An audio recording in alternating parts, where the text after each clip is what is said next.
तटकरेंचा? रायगड रत्नागिरी लोकसभा मतदारसंघामध्ये सुनील तटकरे विजयी झालेले आहेत.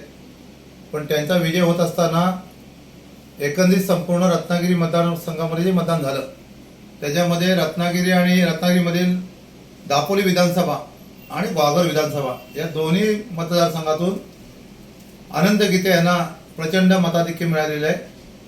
तटकरेंचा विजय हा रायगडमधून झालेला आहे आणि म्हणून इथे रत्नागिरीतले जे महायुतीचे जे पुढारी होते त्यांनी ते वल्गना केल्या होत्या निवडणुकीपूर्वी.